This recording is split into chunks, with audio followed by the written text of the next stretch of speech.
Глава 1111. Повторное появление формации мечей.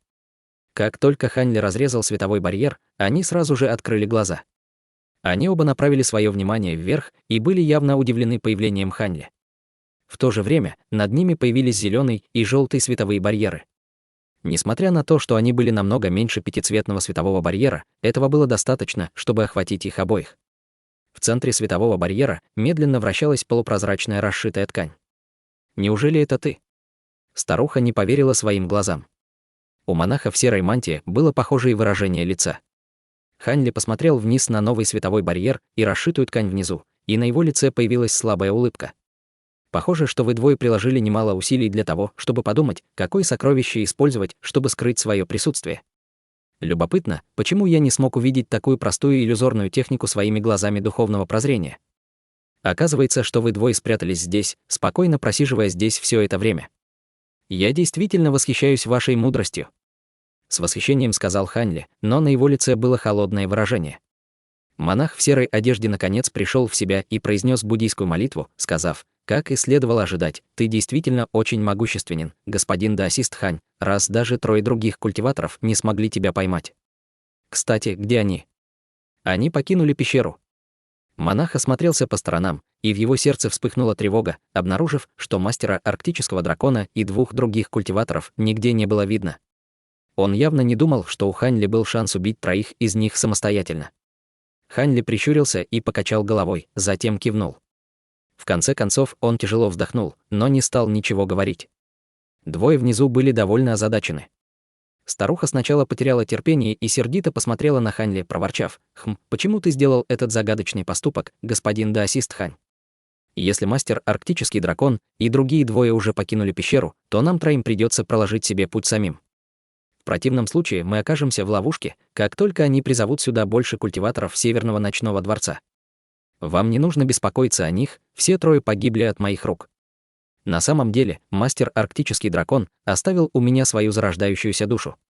И если вы хотите увидеть его зарождающуюся душу, прежде чем вы отправитесь в путь, я могу это устроить», — холодно спросил Ханьли. Старуха была ошеломлена словами Ханьли, а затем на ее лице появился гнев, и она раздраженно спросила: «Ты победил мастера арктического дракона? Это невозможно. И что ты имеешь в виду, говоря: отправимся в путь?» «Ничего особенного. Я не знаю, какие отношения у вас двоих, какие у вас намерения, и у меня нет времени рассуждать на эту тему. Однако я знаю, что раз вы 2 оставил меня здесь, чтобы сражаться с культиваторами Северного ночного дворца, значит, вы замышляли против меня. Это все, что мне нужно знать. Больше всего я ненавижу, когда меня используют другие. Более того, я не хочу, чтобы кто-то еще знал, что у меня есть божественное духовное сокровище, так что вам 2 придется исчезнуть из этого мира», — безжалостным тоном сказал Ханьли, заявляя, что его слова не пустые угрозы. Сказав все это, он закрыл глаза и сделал печать заклинания рукой, игнорируя их обоих, а затем начал произносить песнопение. Монах в серой одежде и старуха оба почувствовали колебания духовной ци поблизости, и они поспешно оглянулись в недоумении.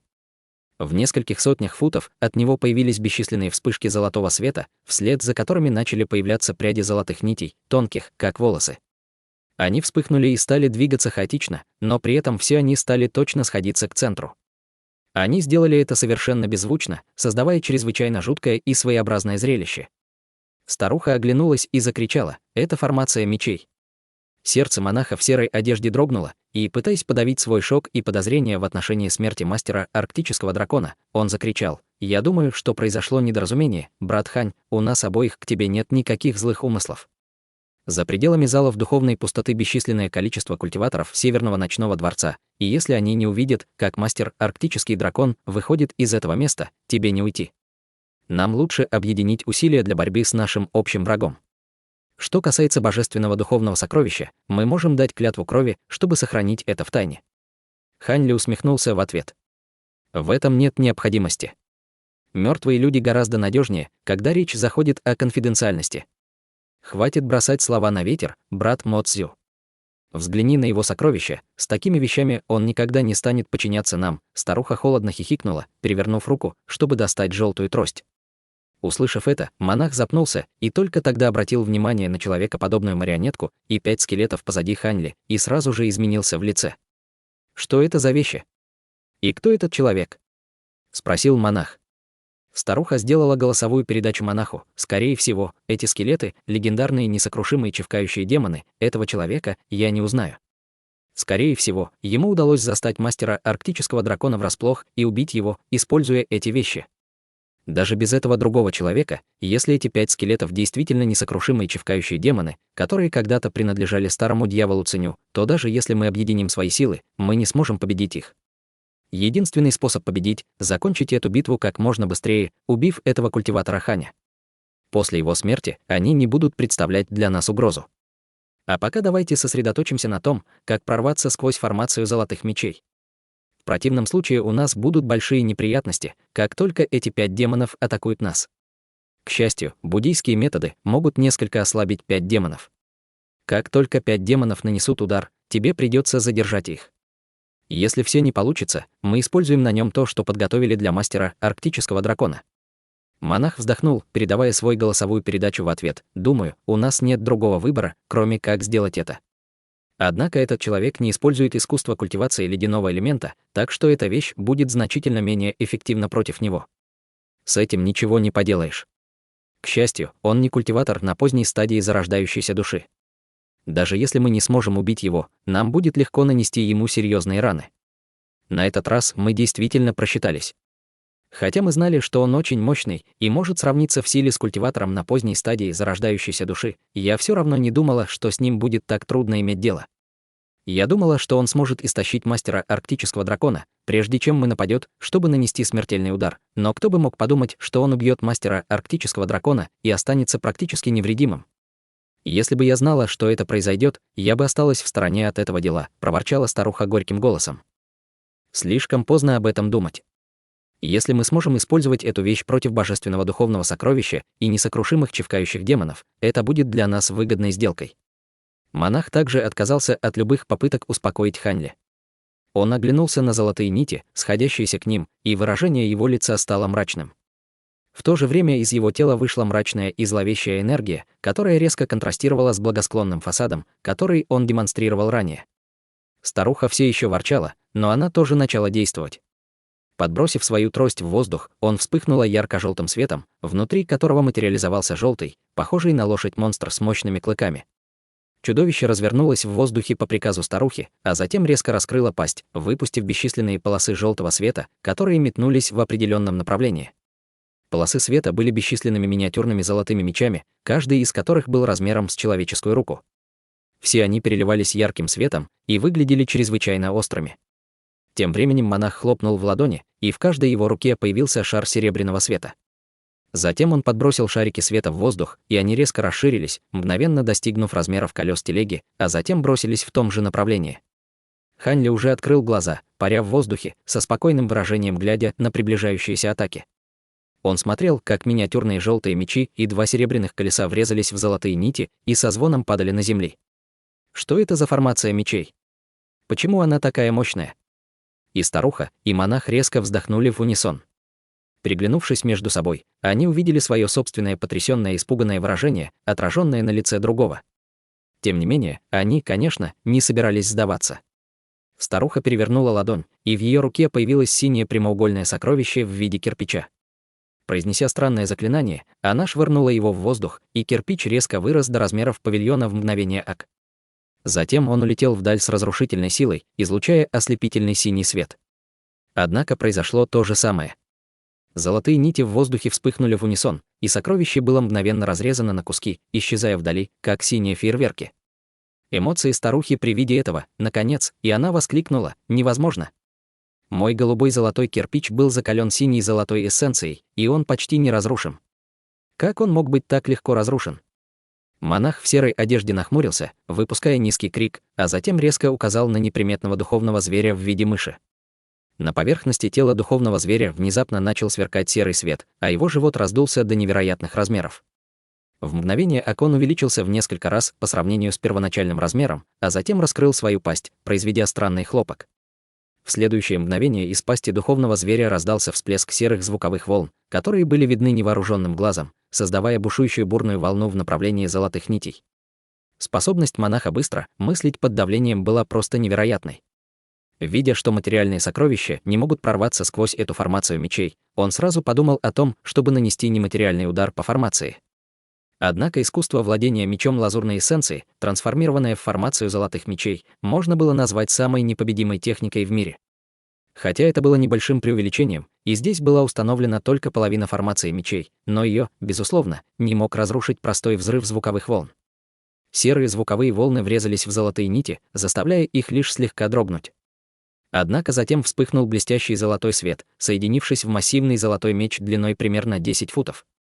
Меч ударил по серым звуковым волнам, словно молния, мгновенно разрушив их. Затем золотой меч вернулся обратно, формируя золотые нити, которые тут же направились на свои цели. Казалось, что ничто никогда не сможет поразить их, и это чувство бросало людей в пучину отчаяния.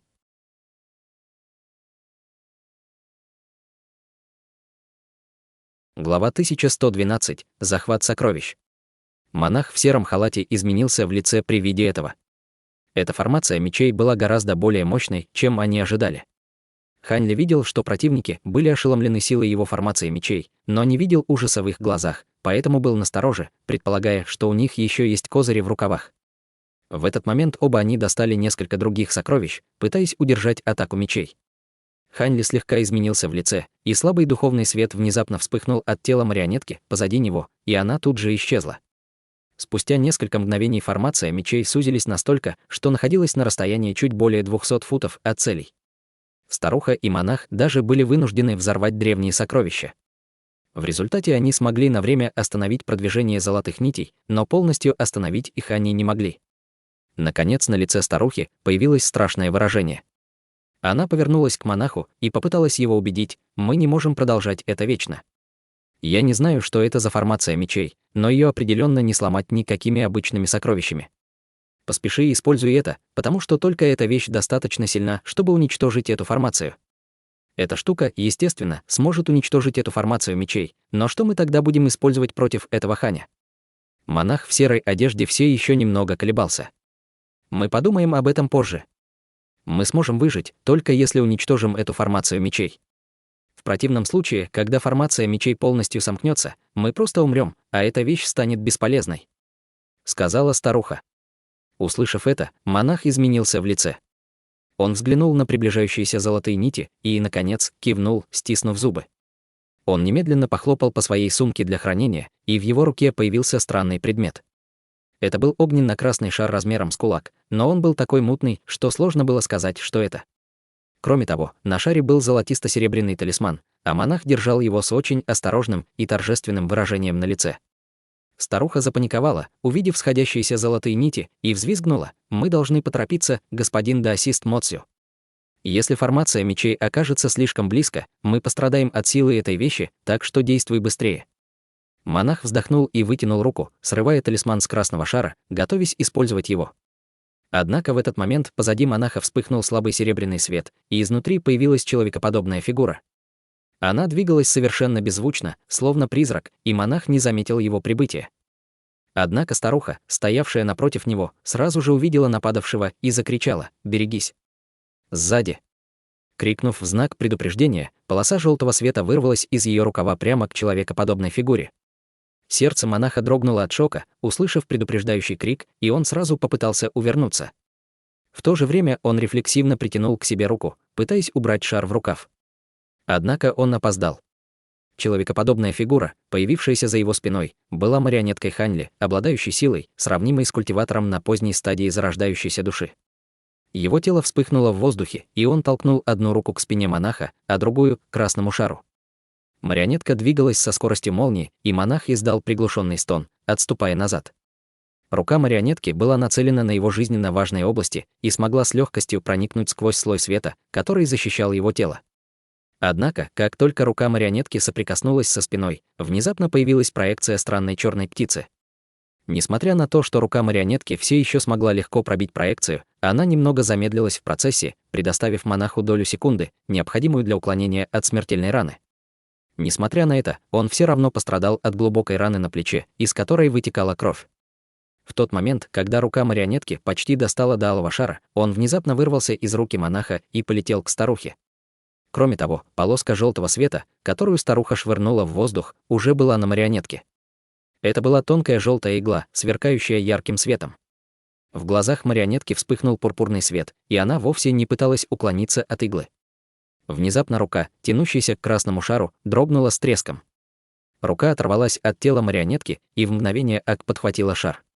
Схватив шар, рука вернулась к марионетке. В то же самое время желтая игла ударила марионетку по голове, взорвавшись потоком желтого света. Нет. Да. Монах и старуха вскрикнули одновременно, издавая возгласы ярости и радости соответственно. У монаха вырвали алый шар, поэтому он был естественно шокирован и разгневан. Тем временем старуха пришла в восторг при виде того, как сокровище, которое она культивировала в течение сотен лет, ударило по цели прямо в жизненно важную область. Марионетка отступила на несколько шагов, а затем остановилась. Она снова встала прямо и повернулась к старухе с холодным выражением лица. В ее глобеле была небольшая дыра диаметром с большой палец, но в следующее мгновение она полностью затянулась, не оставляя ни намека на то, что там была рана. Старуха была потрясена этим.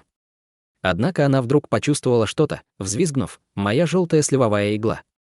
Что ты сделал с моей желтой сливовой иглой?» Марионетка медленно подняла руку, демонстрируя тонкую желтую иглу, свисающую с ее ладони. Игла отчаянно металась вокруг, пытаясь вырваться из плена, но она была плотно запечатана в шар серебряного света. Старуха побледнела при виде этого. Она открыла рот и собиралась сказать что-то, как вдруг марионетка потерла руки. Между ладонями мгновенно вспыхнул пронзительный серебряный свет, и желтая игла немедленно потускнела, потеряв свою духовную природу. Старуха завопила от боли, а затем выплюнула несколько глотков крови, словно была тяжело ранена. Монах был ошеломлен произошедшим, и, не успев даже прикоснуться к ране на плече, он резко поднял обе руки в воздухе. Бесчисленное количество шаров серебряного света размером с кулак вырвались из его руки. В тот момент, как появились шары, послышались звуки воющих ветров и раскаты грома, производя довольно пугающее зрелище. Однако Ханьли просто хмыкнул, глядя сверху вниз. По его воле марионетка сделала печать заклинания руками, а из его тела вырвался яркий серебряный свет. Затем свет отступил, и марионетка исчезла на месте. Шары серебряного света ударили в пустой воздух.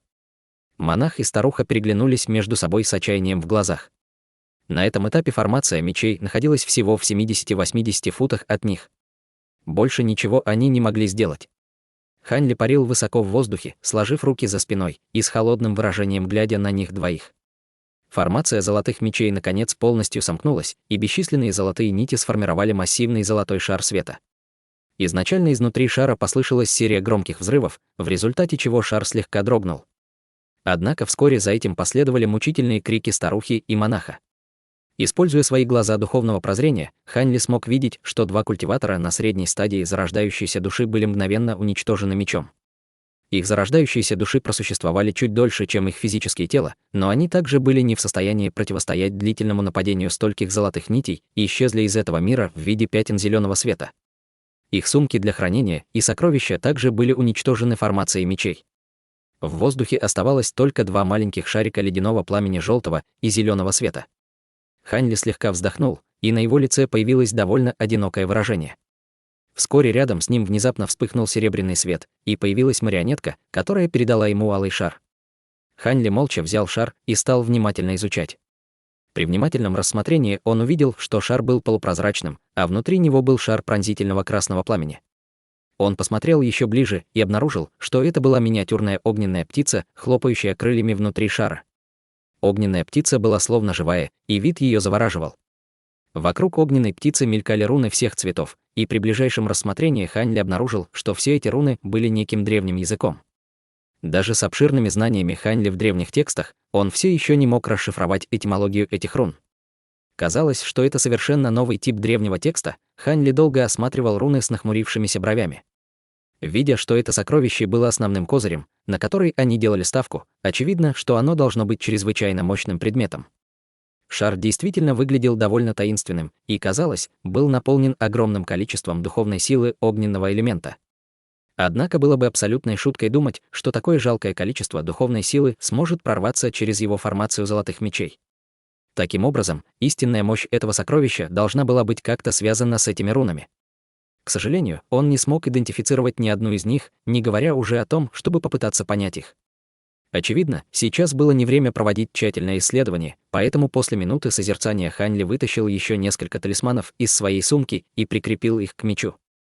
Затем он вытащил специальную древнюю коробку и осторожно поместил мяч в него. Он собирался сохранить его для последующего использования.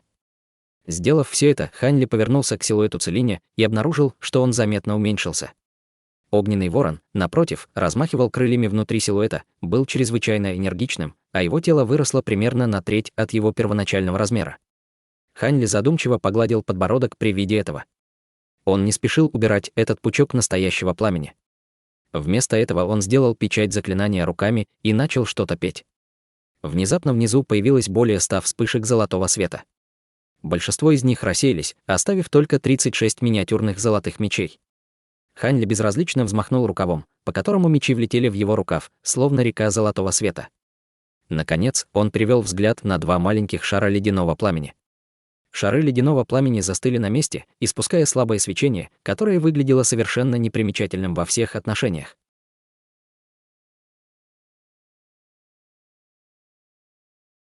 Глава 1113. Темная вода и высший нефрит.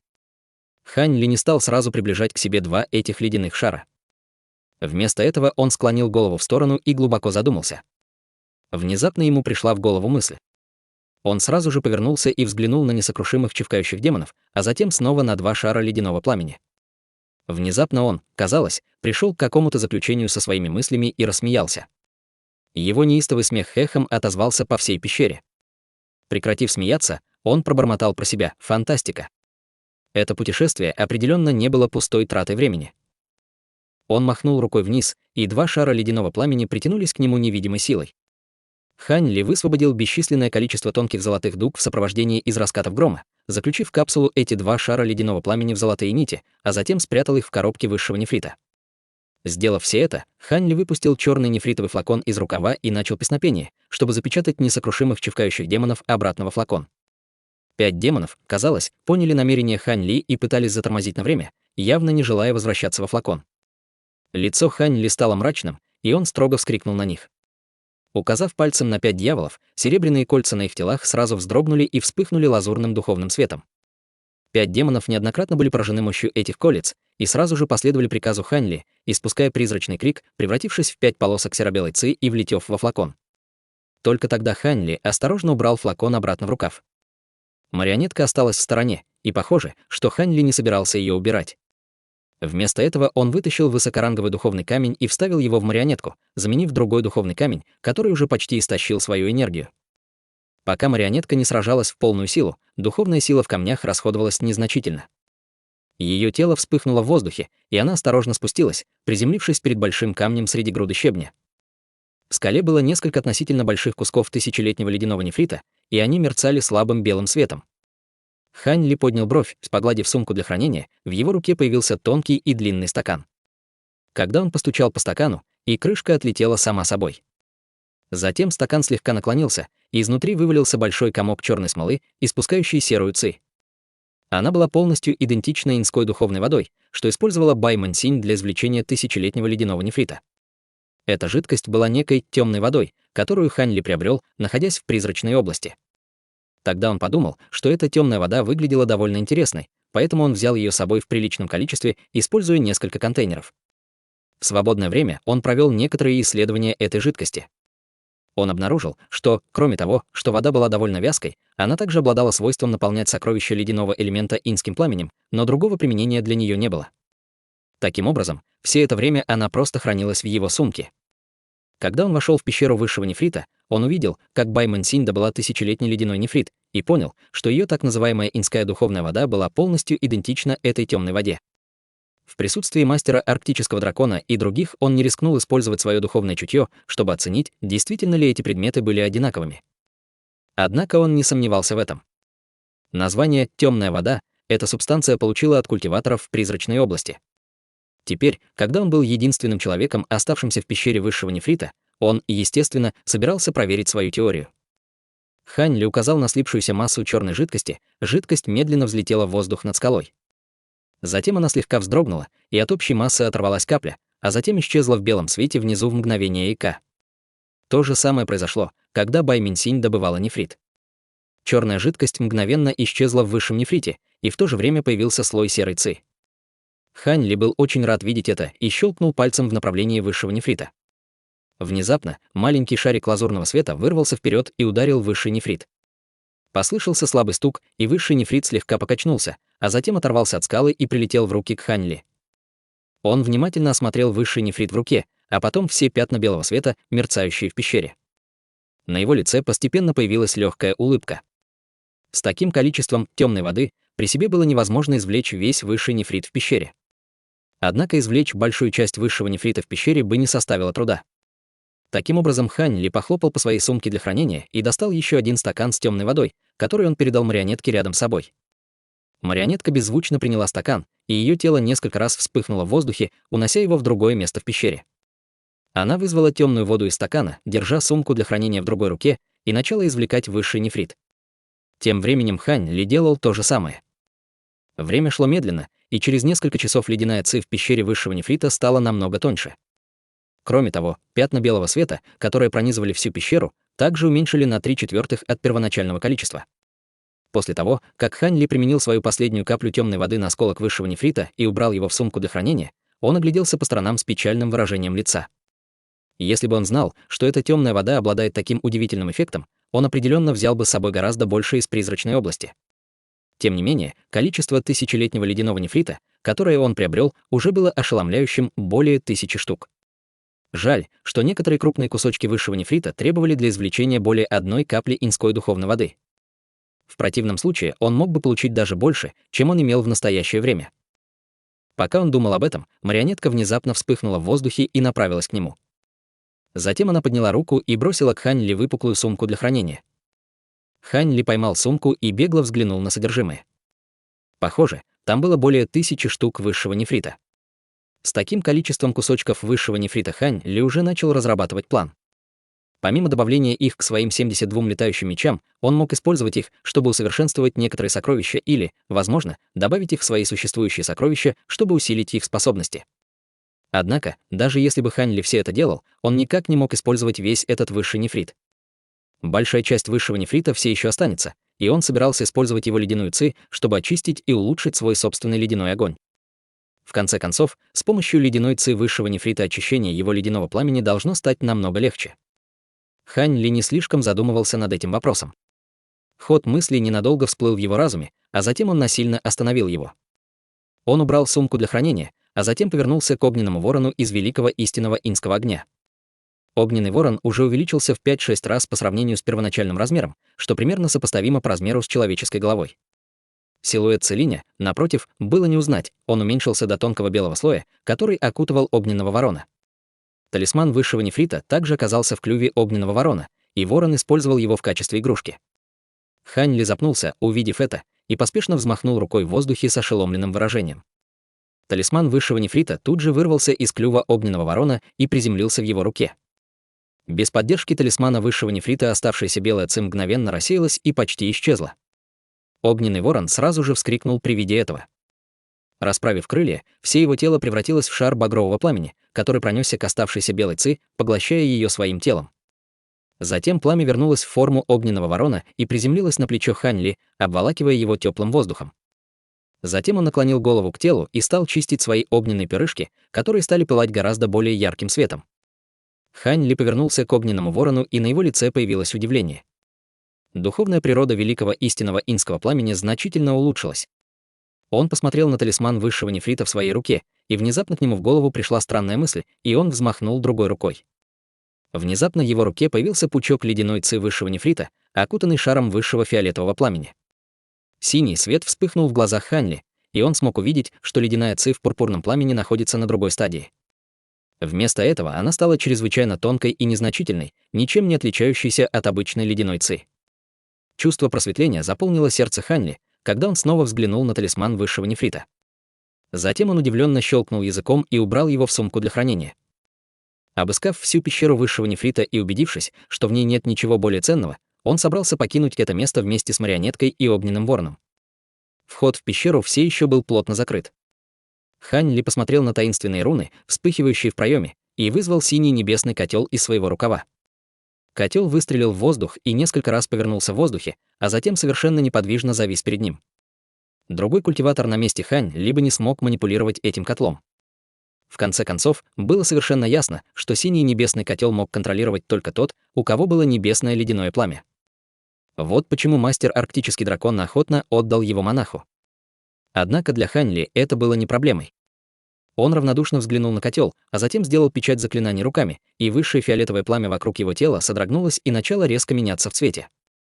В мгновение эка слой пурпурного пламени на его теле стал синим, превратившись в небесное синее пламя.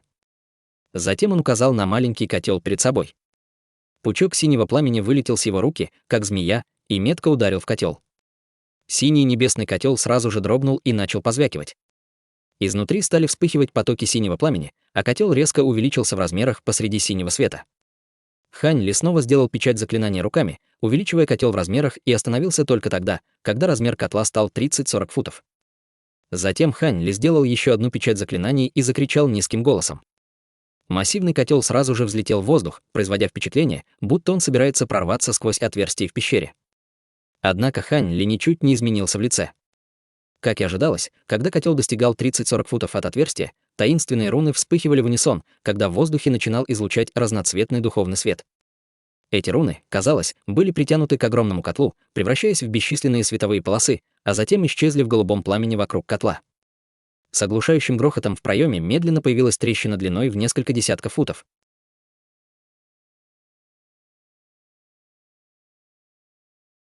Глава 1114. Встреча с демоническими зверями. Хань Ли вышел через расщелину вместе с марионеткой и огненным вороном, а затем появился над алтарем зала духовной пустоты. Не оборачиваясь, он махнул рукой позади себя, и синий небесный котел полетел к нему, быстро сжался и влетел в его рукав. С оглушительным грохотом вход в пещеру высшего нефрита снова закрылся. Хань Ли обернулся и увидел, что вокруг никого не было, точно так же, как когда он вошел в пещеру высшего нефрита.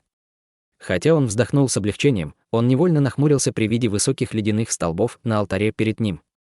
С этой формацией замораживания души будет довольно сложно справиться, ледяная ци внутри формации не представляла для него большой угрозы, но даже в этом случае сломать формацию было нелегкой задачей. В конце концов, эта формация не была какой-то временной формацией, это была древняя формация заклинаний во всей своей мощи. Более того, Хань Ли больше беспокоился не об этой формации, а о том, как открыть врата зала духовной пустоты. Когда он впервые вошел, мастер арктический дракон сказал ему, что открыть ворота изнутри будет простой задачей. Однако теперь стало совершенно ясно, что его слова были ложью. Даже если было действительно просто открыть ворота изнутри, скорее всего, требовалась особая небесная техника. Таким образом, Хань Ли не стал сразу же заниматься формацией замораживания души. Вместо этого он похлопал по сумке для хранения, и в его руках появилась пачка флагов формации, излучающих разные цвета духовного света. Он швырнул флаги вниз, и они тут же исчезли в определенном месте на алтаре. Затем из этого места появился шар белого тумана, охватывающий радиус более 100 футов. Хань Ли перевернул ладонь, и на ней появился флакон с сокровищами, внутри которых была запечатана зарождающаяся душа мастера арктического дракона.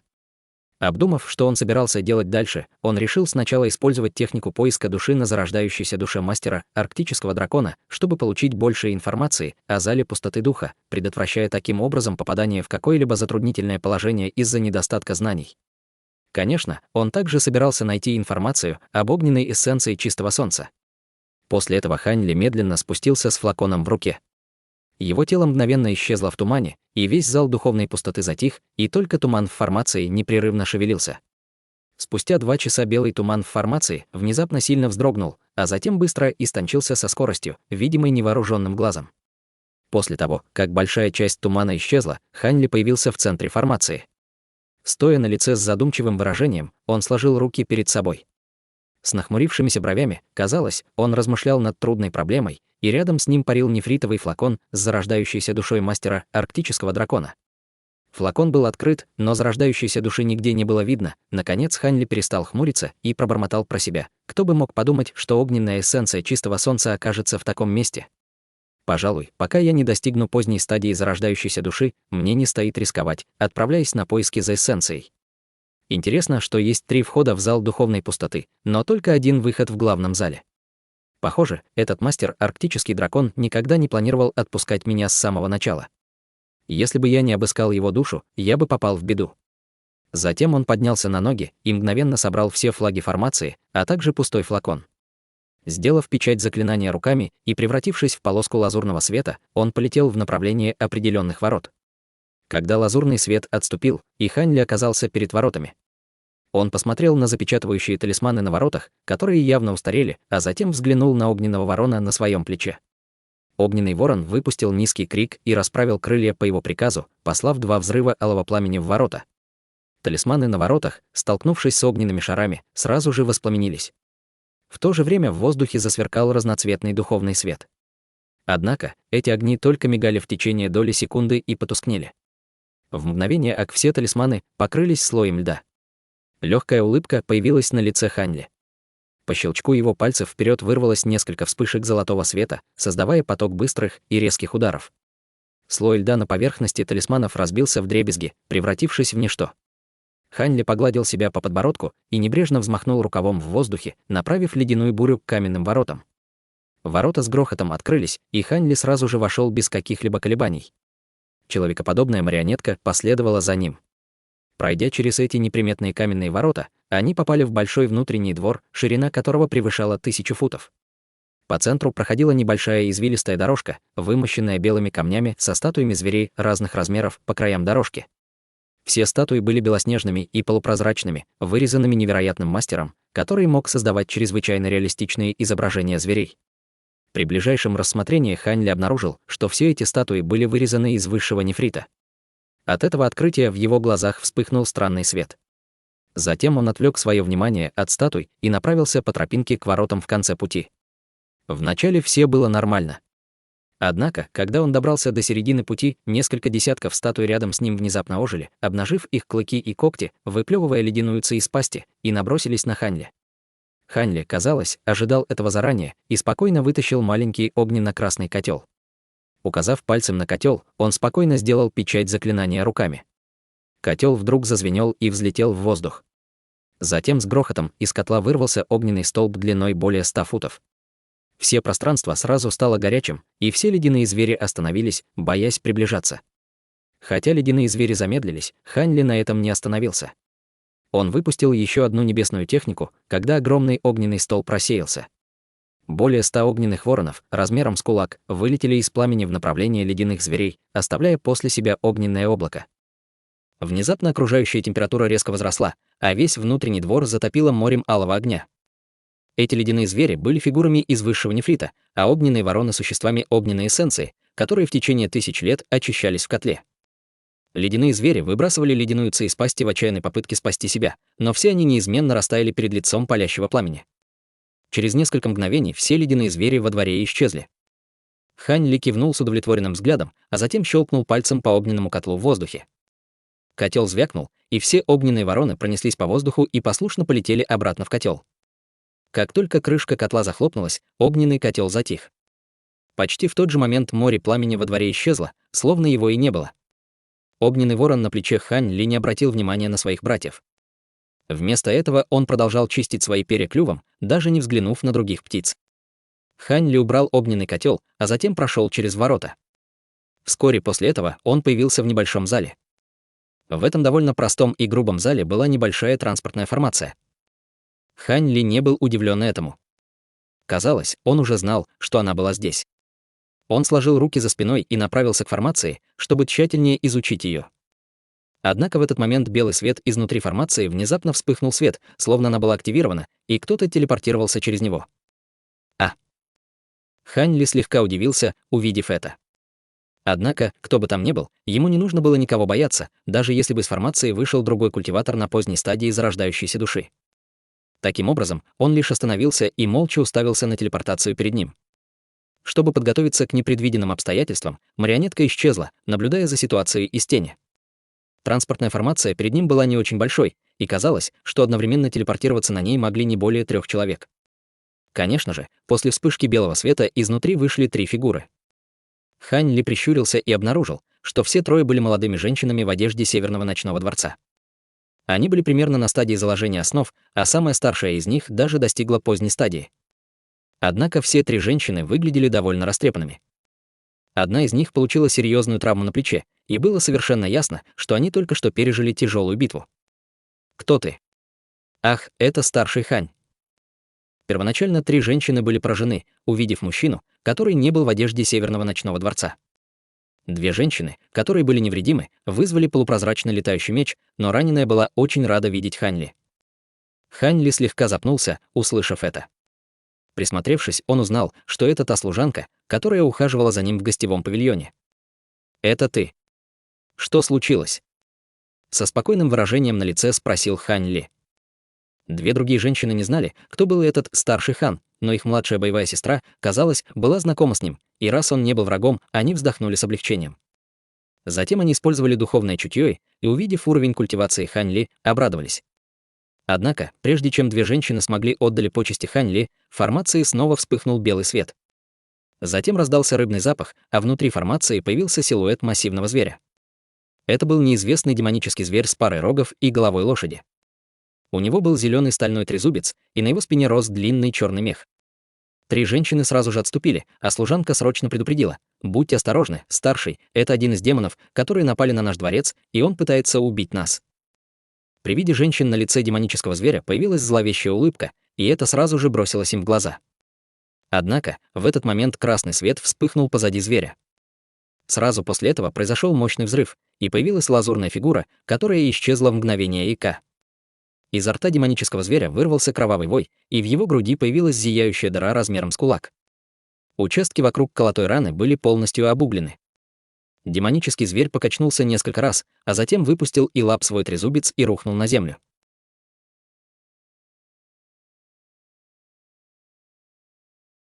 Глава 1115. Проникновение демонических зверей. Служанка знала, что Хань Ли был культиватором, к которому даже дворцовые старейшины относились с уважением. Хотя казалось, что тот, кто напал, был не сам Хань Ли, но он определенно был так или иначе связан с ним. 2 другие женщины также испытали облегчение, увидев, с какой легкостью был убит такой могущественный демонический зверь. Женщина на поздней стадии заложения основ почтительно поклонилась Хань Ли и сказала: «Спасибо, что спасли нас, старший». Эти демонические звери ворвались в главный зал нашего зала духовной пустоты. «Пожалуйста, помогите нашему дворцу, старший». Хань Ли взмахнул рукавом в воздухе и вырвал порывом ветра тело демонического зверя из формации. Затем он повернулся к женщинам и спросил: они ворвались в главный зал. Как они разрушили все ограничения зала духовной пустоты? Женщина немного помедлила, а затем ответила со смущенным выражением на лице: «Мы не уверены в конкретных деталях, но во время патрулирования зала мы столкнулись с большой ордой демонов. Они, кажется, как-то обошли ограничения снаружи зал и проникли без препятствий». «Понятно. Значит, они использовали какой-то особый метод для проникновения в зал», — пробормотал Хань Ли. В этом мире было множество своеобразных секретных техник и сокровищ, поэтому он научился ожидать неожиданностей и не был слишком удивлен. Как раз, когда он собирался сказать что-то еще, транспортная формация снова вспыхнула белым светом. 3 культиватора Северного ночного дворца все еще были поражены при виде этого, но чувствовали себя намного увереннее из-за Хань Ли рядом с ними. Они просто сделали пару шагов назад, а затем сосредоточились на формации перед ними. Белый свет отступил, обнажив женщину с простыми чертами лица, которой на вид было чуть больше 30 лет. Как только она появилась, она сразу же выпустила кольцо для собственной защиты. Однако выражение ее лица дрогнуло при виде Хань Ли и 3 учениц. Затем она увидела тело демонического зверя рядом с формацией и оглянулась на Хань Ли с радостным выражением лица. «Мы отдаем почтение боевой тете Я». 3 женщины были очень рады видеть эту женщину, и они сразу же с почтением поприветствовали ее. Женщина махнула им рукой, а затем подошла к Хань Ли, чтобы поприветствовать его. «Отдаю дань уважения старшему Ханю. Ты меня знаешь». Хань Ли посмотрел на женщину со странным выражением лица. Он понятия не имел, кто она такая. «Меня зовут Я Мэн, и я однажды видела вас издалека, пока я патрулировала дворец», — с уважением сказал женщина. «Понятно», — Хань Ли кивнул в ответ. Женщина продолжила почтительным голосом, глядя на вход в зал: «Старший, вы с нашими дворцовыми старейшинами». Демонические звери внезапно проникли в главный зал зала духовной пустоты, и мне было приказано найти великого старейшину арктического дракона и просить его о помощи. «Хе-хе, боюсь, господин Даосист арктический дракон не сможет вам сейчас помочь», — ответил Хань Ли с улыбкой. Женщина запаниковала, услышав это. «Я слышала, что старший делает что-то чрезвычайно важное с нашими дворцовыми старейшинами, но это вторжение демонических зверей — очень серьезное дело. Если великий старейшина и другие не вмешаются, наш северный ночной дворец может быть снесен до основания. А. Вторжение демонических зверей настолько сильное в этот раз. Разве мастер дворца не культиватор на поздней стадии зарождающейся души? Разве она не может позаботиться об этом? С удивлением спросил Ханли.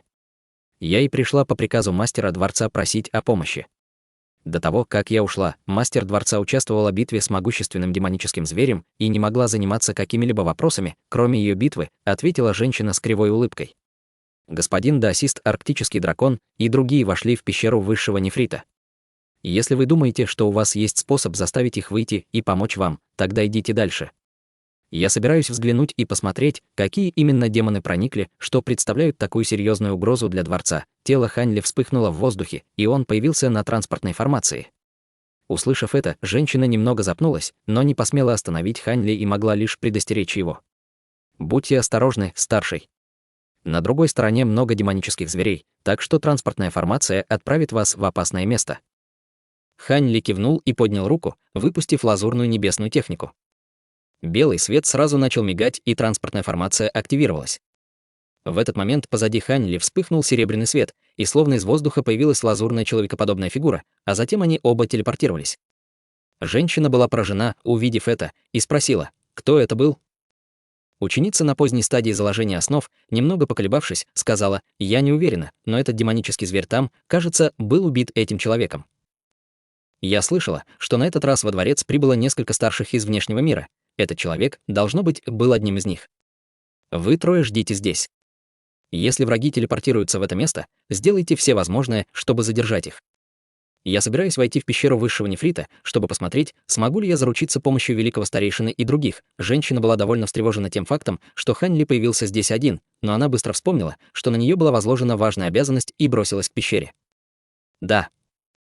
3 ученицы поклонились в унисон, в то время как женщина превратилась в полосу белого света и метнулась к пещере высшего нефрита. С другой стороны, Ханли и марионетка вышли из транспортной формации. Еще до того, как Ханли оправился от дискомфорта, вызванного телепортацией, марионетка позади него внезапно исчезла.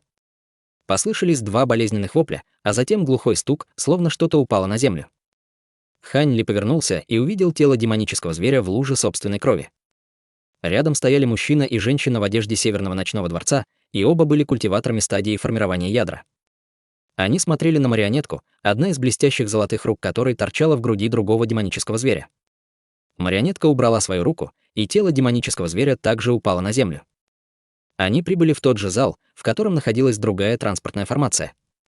Ханли взглянул на 2 учеников Северного ночного дворца, а затем пошел дальше, не обращая на них внимания. Он слышал взрывы, доносящиеся из-за пределов зала, что указывало на то, что на улице происходили чрезвычайно ожесточенные бои.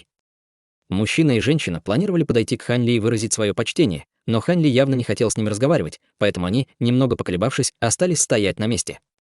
В этот момент Ханли и марионетка уже вышли из зала. Как и ожидалось, на улице происходило много напряженных сражений с дюжиной или около того учеников Северного ночного дворца, которые сражались с ордой демонических зверей. Сокровища и демоническое цель летели во всех направлениях посреди оглушительного рева и взрывов. Обе стороны, казалось, были равны силе и заперты в изнурительном тупике. Ханли лишь бегло взглянул на ситуацию, а затем больше не обращал на происходящее внимание. Большинство демонических зверей и культиваторов были только на стадии заложения основ и формирования ядра, поэтому не было ничего удивительного в том, что он не удосужился обратить на них внимание. Он сразу же превратился в полосу серебряного света, окутав ей и марионетку, и вылетел из зала. В конце концов, наиболее вероятно, что транспортная формация, которая могла вывести его из зала духовной пустоты, находилась в главном зале. С этой скоростью Ханли преодолел несколько сотен футов, поэтому он добрался до входа в зал в мгновение ока. Однако в этот момент позади него разразился жуткий крик, и неожиданно появился неизвестный монстр с черными чешуйками по всему телу. Из его пасти вырвалась черная ци и бросилась прямо на Ханли. Ханли не мог не обратить на это внимания. Хотя у этого зверя был довольно высокий уровень культивации, ему явно не хватало ума. Все остальные звери чувствовали, что Ханли был чрезвычайно могущественен и пытались избежать его. Кто бы мог подумать, что такой идиот подарит себя Ханли. Однако Ханли не удосужился уделить много внимания такому слабому демоническому зверю. Он просто щелкнул пальцами, выпустив 5 очередей пронзительного лазурного света. Демонический зверь мучительно взвыл, поскольку его защитная демоническая ци оказалась совершенно неэффективной перед лицом атак Хань Ли. В его демонической ци мгновенно появилось 5 больших отверстий, а его мертвое тело рухнуло на землю. Другие демонические звери знали, что с Хань Ли не следует сталкиваться, но все равно были ошеломлены при виде того, с какой легкостью он убил одного из своих братьев. Все они, дрожа от страха, отступили назад, оценивая ситуацию издалека. Напротив, ученики Северного ночного дворца были воодушевлены появлением такого могущественного союзника. Однако Хань Ли сразу же выбежал из зала, не намереваясь оставаться на месте происшествия. Все культиваторы и демонические звери в зале переглянулись между собой, и после неловкого молчания битва возобновилась. Теперь битва была еще более ожесточенной, чем раньше. Выйдя из зала, Хань Ли полетел к тому месту, которое нашел, обыскивая душу мастера арктического дракона. Он прошел через несколько мест по пути, где демонические звери участвовали в жарких битвах с культиваторами. Казалось, что весь зал духовной пустоты был пронизан полчищами демонов. По пути, естественно, было несколько глупых зверей, которые осмелились напасть на него. Все они были либо зарезаны мечами, либо убиты стрелами марионетки. Большинство убитых демонических зверей были 6-го или 7-го ранга. В конце концов, только духовное давление, исходящее только от тела Хань Ли, пугало демонических зверей, заставляя их держаться от него подальше. Более того, демоны на ранней стадии метаморфоза могли сразу сказать, что Хань Ли был более могущественным, поэтому они не хотели вступать в бой с таким могущественным врагом. Однако, когда Хань Ли шел по длинному коридору, его остановили 2 зверя на ранней стадии метаморфоза. Один из них был одет в синие одежды с длинными ушами и зелеными глазами, а у другого была голова с белыми волосами, красной кожей и 3 демоническими глазами. Они оба источали мощное намерение убить, злобно-сердито глядя на Хань Ли. Хань Ли посмотрел на 2 тела культиваторов Северного ночного дворца, и его брови слегка нахмурились. Колебания духовной энергии здесь были чрезвычайно хаотичными, что явно указывало на то, что только что произошла напряженная битва. Было также совершенно очевидно, что эти 2 демонических зверя вышли победителями. «Отойдите в сторону. Я не культиватор Северного ночного дворца и не собираюсь вмешиваться в вашу битву», — холодным тоном сказал Хань Ли. Зеленоглазый демон держал в 2 своих чрезвычайно мускулистых руках 2 массивных серебряных топора. Услышав слова Хань Ли, он начал маниакально хихикать. «Отойти в сторону. Думаешь, мы отсталые? Все человеческие культиваторы заслуживают смерти. Я только что съел зарождающуюся душу, и она была довольно вкусной, а теперь мне не придется искать другую пищу. Твоя душа выше этих 2, поэтому твоя зарождающаяся душа должна быть очень вкусной». У трехглазого демонического зверя также было зловещее выражение. Один из этих демонических зверей был 8-го ранга, а другой недавно достиг 9-го ранга. Поэтому неудивительно, что они были уверены в своих способностях победить Хань Ли. В конце концов, марионетка еще не показывалась, и даже обычный демонический зверь 8-го ранга мог сравниться по силе с простым культиватором средней стадии зарождающейся души.